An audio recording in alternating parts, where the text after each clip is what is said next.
Do you want to rank number one on Google? Well, I hate to say it, it's actually really hard. 10 years ago, it used to be really easy, but now it's hard. And you know what? Unless you watch this whole video, you're not going to be able to rank number one on Google. Hey everyone, I'm Neil Patel, and today I'm going to share with you 3 ways you can rank number one on Google today.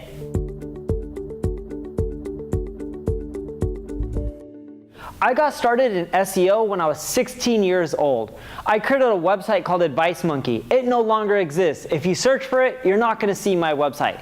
It was a replication and a shitty replication of monster.com. And when I created the website, I thought, oh cool, this is it. People are going to come to my site and I'm going to get traffic. But you know what? I popped up the website and no one came to it. From that point, I realized there was something called SEO that I had to do. I paid a few marketing firms to help me with search engine optimization so that way I could rank number one on Google for terms like job search. But you know what? I gave them money and I got no results. Eventually, as a 16-year-old kid, I lost all my money. You only can make so much money cleaning restrooms and picking up trash. So I had to learn it. But when I first started, it was as simple as putting the keywords on your website and you could rank. I wish it was that easy these days. Number 1, focus on content. See, Google has this update called Hummingbird. And with Hummingbird, what they decided to do is websites who just have content on everything won't do as well as websites who focus on one single niche and are super thorough.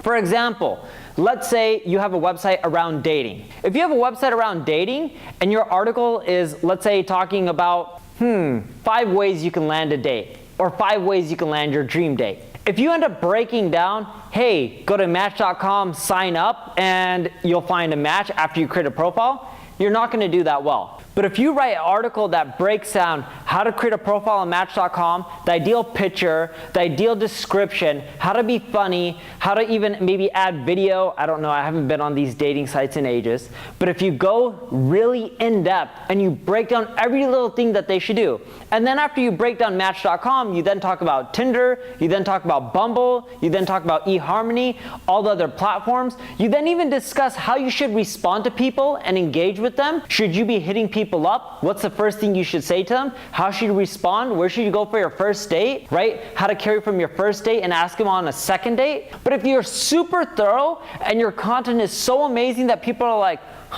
wow, I read this article, I don't have any more questions, and I know what to do next. That's how thorough you need to be. So poke holes in your content and as many holes as you can and fill them all up so then that way people are like, this is the end-all site that you should end up reading if you're interested in dating online. Actually, what's funny, I wish dating was this easy when I was younger. I couldn't just swipe an app like Tinder and find the next match. I was sitting next to my buddy Terry the other day, and he kept swiping on Tinder, and he's like, check this out, swipe, instant match, swipe, instant match. 30 plus matches within a few minutes. But back in my days, you would have to go to a bar and meet people and actually talk to them. All right, so now that we got that out of the way, let's go into the second tip if you want to rank number one on Google. The second tip I have for you is optimize your title tag and your meta description. Have you ever done a Google search and noticed that every time you do it, there's this link at the top and then there's this one sentence? Well, the link at the top is called a title tag and the description below is called a meta description. Now think of it this way. If you search for the phrase online dating and you don't see the word online dating in either the title or the description, are you going to click on the result? Well, if you are, there's something wrong. Because why would you click on a result that isn't related to what you're looking for? In addition to that, have you ever done a search for a term like online dating and have you ever noticed that the word isn't in the title or description? That's because Google tracks who's clicking on what listing. And they've learned that when a keyword is in the listing, the same keyword that you're searching for, they know you're way more likely to click through. So in your title tag and your meta description, make sure you include the keyword. But you can't just include the keyword like online dating, right? The easiest way, what I would do, and I wish it was this simple, I would just put online dating, online dating, online dating, online dating. If I could put it 20 times so people would know that the article's on online dating, I wish I would get more clicks. But it's not that simple. Yes, you have to include the keyword in your title and your description, but it has to be appealing. If it doesn't flow in a sentence, it's not easy to read, and it's not appealing or evoking curiosity, no one is going to click through. The third thing I have for you is to use Google Search Console. Did you know that Google gives you a tool that teaches you how to rank number 1 on Google?